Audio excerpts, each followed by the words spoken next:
इस कहानी को शुरू करने से पहले तमाम नए आने वाले दोस्तों से गुजारिश है कि हमारे चैनल को सब्सक्राइब कर दें और बेल के निशान को प्रेस कर दें ताकि हमारी हर नई आने वाली स्टोरी आप तक आसानी से पहुंचती रहे।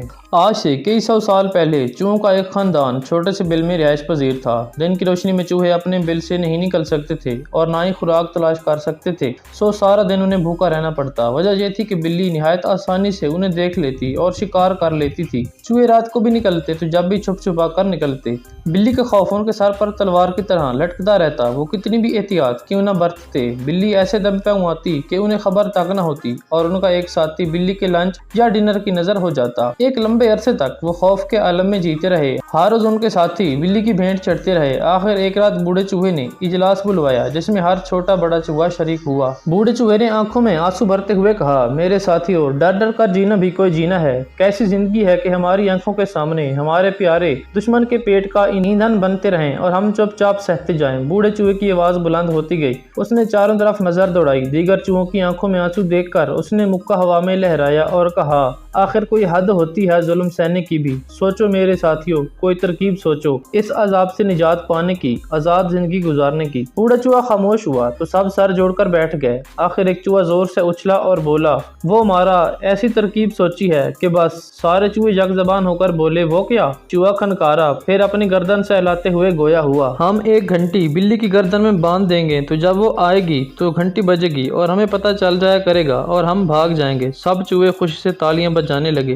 वाह भाई वाह, क्या उम्दा तरकीब है। आप बड़े हैं, आप ही बिल्ली की गर्दन में घंटी बांधिए। चूहा तैयार हो गया। जब बिल्ली के आने का वक्त हुआ तो घंटी लेकर बिल के बाहर खड़ा हो गया। बिल्ली करीब आई। चूहे के तो छक्के छट गए, पाँव कपकपाए, हाथ थर थराए। घंटी हाथ से छूट गई। वो दौड़ता हुआ बिल में दाखिल हो गया। बिल्ली तो शिकार को बचता हुआ देखकर वापस हो ली, मगर चूहे बहादुर का बुरा हाल हुआ। सब चूहे उसके इर्द गिर्द खड़े होकर कहके लगा रहे थे। कोई तालियां पीट रहा था, कोई सीटियां बजा रहा था। एक ने तो ये भी कह दिया, बड़ा आया घंटी बांधने वाला। अगली रात तमाम चूहे फिर सर जोड़कर बैठ गए। इस बार एक बूढ़े चूहे ने तरकीब बताई, मेरे दोस्तों, इत्तेफाक में बरकत है ना, इसलिए जैसे ही बिल्ली आएगी हम सब उस पर इकट्ठे हमला कर देंगे, खूब मारेंगे। ऐसा करने से बिल्ली पर हमारी धाक बैठ जाएगी और वो दोबारा हमें शिकार करने की जुर्रत न कर सकेगी। सारे चूहे खुश हो गए और बिल्ली का इंतजार करने लगे।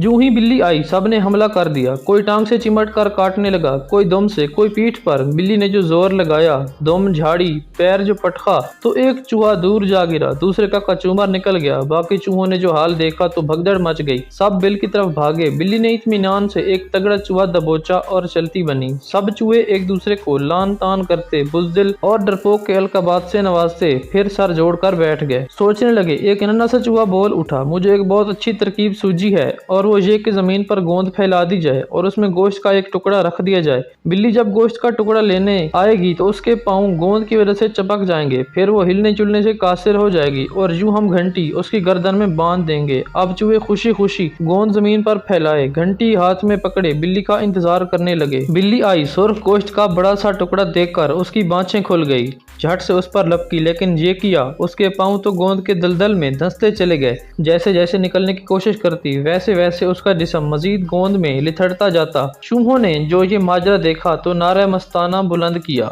नन्हा चूहा लपक कर बिल्ली की पीठ पर चढ़ गया और उसकी गर्दन में घंटी बांध दी। देर तक चूहे नन्हे के हक में नारे लगाते रहे और निजात का जश्न मनाते रहे और बिल्ली का मजाक उड़ाते रहे। और उसी वक्त से चूहे बिल्ली से नहीं डरते। उन्हें बिल्ली के आने का दूर से पता चल जाता है, क्योंकि उसकी गर्दन में बंधी घंटी बजती रहती है और वो फौरन ही अपने बिल में छुप जाते हैं।